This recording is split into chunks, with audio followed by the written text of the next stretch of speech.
Live. On your side.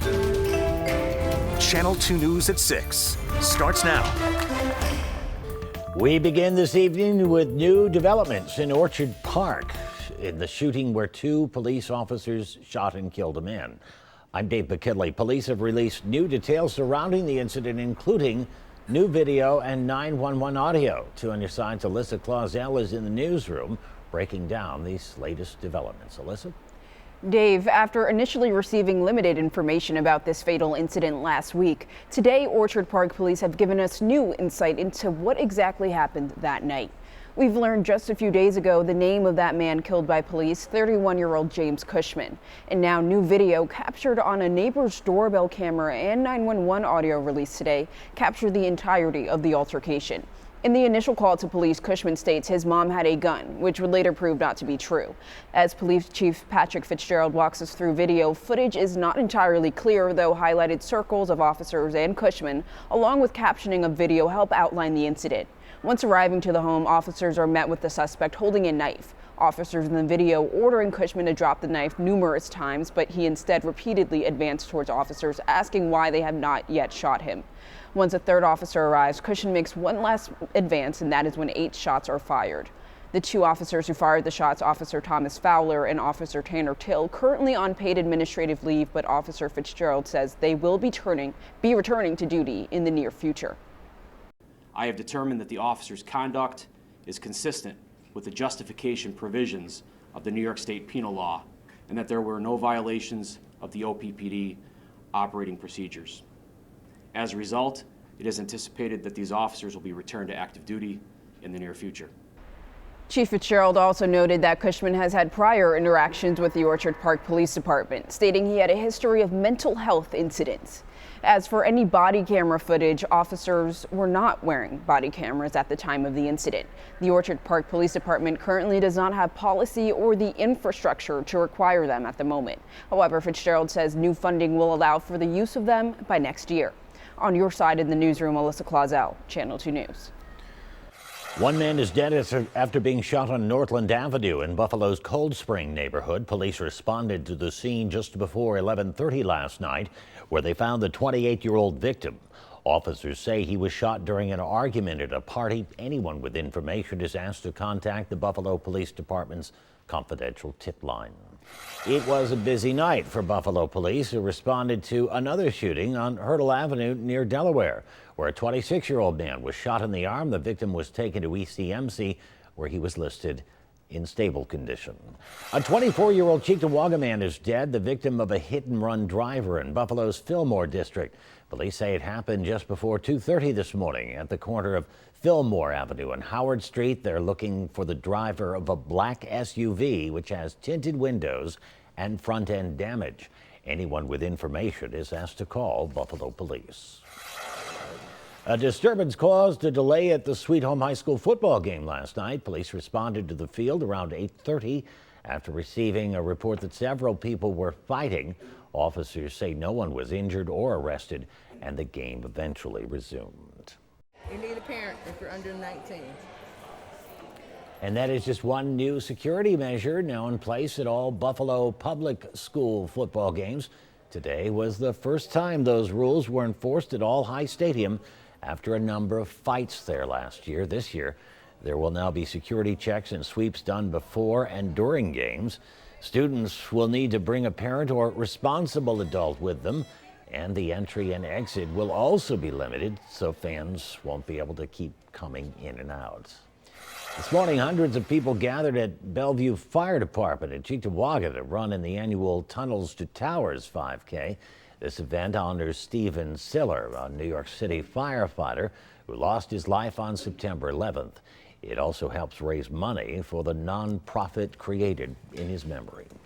95 cents of every dollar goes back into the programs. We provide smart homes for catastrophically injured first responders and veterans. We also have a Gold Star Family program. We also pay off mortgages for first responders and veterans who have died in the line of duty that have young children. After the run, Cheektowaga police officer Troy Blackchief was honored with an award. Blackchief was seriously injured after being hit by a stolen vehicle last year. And tonight, on a much less somber note, we are celebrating the first day of Llama Fest in the town of Arcade. This two-day festival is happening all weekend at Buffalo Creek Llama Farm on Park Road. The event allows people to interact with and learn more about these animals. They're a pretty interesting animal. Personally, they're one of my favorite animals ever, and they are super kind and very intelligent. A lot of people believe the stereotype that llamas spit, but if you come and really meet them, then you'll get to know them more than just, what they kind of portray. They look super soft, too. The event is free for visitors. To learn more, you can head to our website, WGRZ.com. We have an interesting development about some severe weather that moved through Allegheny County last night. The National Weather Service has confirmed that a small tornado touched down, traveling for 6 miles through the towns of Wirt and Friendship. Yep. Luckily, no injuries reported. Right. I guess, but it did cause some damage to trees in the area. Storm Team 2 meteorologist Jen Stenotis joins us now to talk a little bit more about this new development. Yeah, the tornado warning was issued about that time last night, and there were some damage reports that came in. So the National Weather Service sends out a crew to assess the damage to see if it was tornadic, and it was. So confirmed tornado touchdown. This is the 7th so far this season. Severe, rare, active season across western New York. 7th tornado touchdown. So that happened Friday night, as you can see, central Allegheny County. It initially touched down 9:34 p.m., traveled in the town of Wirt, and then traveled toward Friendship, ended there at 9:50 p.m. So the report, the Weather Service meteorologist went and assessed the damage. EF1 tornado confirmed a discontinuous 6-mile path of damage. Trees snapped, uprooted trees, and knocked over. So this is it. The confirmed EF1 tornado, peak winds 100 miles per hour, path length 6 miles, width 200 yards. And as you heard Dave mention, thankfully no injuries. So a very active season. We hope it winds down now. All right, all of those storms have now well moved east of our area. We've just been dealing with some nuisance lake effect activity today with some rain showers, and we continue to see some of that, some isolated thunderstorms right now, though just some showers across the southern tier, a few light showers north across Lockport, Niagara County, near Niagara Falls as well. You have some showers in Gainesville, Pike. Most of these are light around Arcade, and then it picks up a little intensity, moderate rain just south of Franklinville, Salamanca, some rain showers, and also Wellsville, Shingle House seeing some rain. And final stop here, Poland and Jamestown, Stockton, Mayville all seeing rain. The cool air continues to flow in. You probably noticed lower levels of humidity continuing, and also the cooler flow of air from the northwest. Temperatures in the 50s, even some 40s.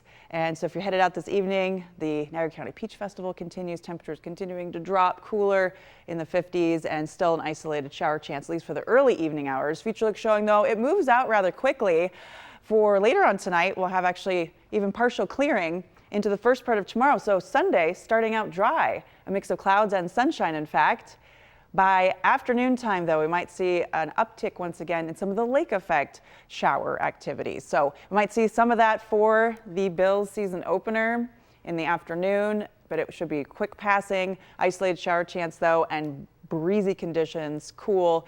It'll clear out, though, for Sunday night into the first part of early Monday, but then a return of some rain showers are expected during the day on Monday. Temperature-wise, we are going to be cooler right on into Monday, but then increasing. The summer warmth returns, even some 80s Wednesday and Thursday. So nice. Low humidity continues this weekend. We'll pick it up a little bit as we head into next week, but still comfortable.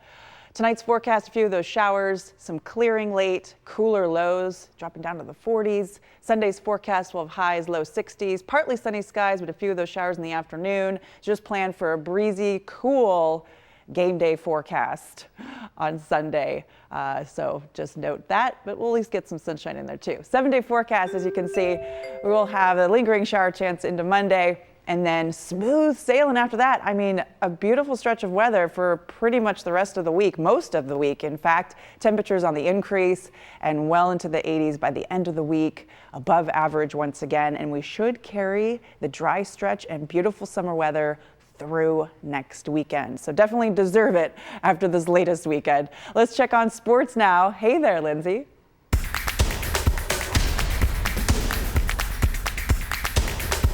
This is the Two on Your Side M&T Bank Sports Desk.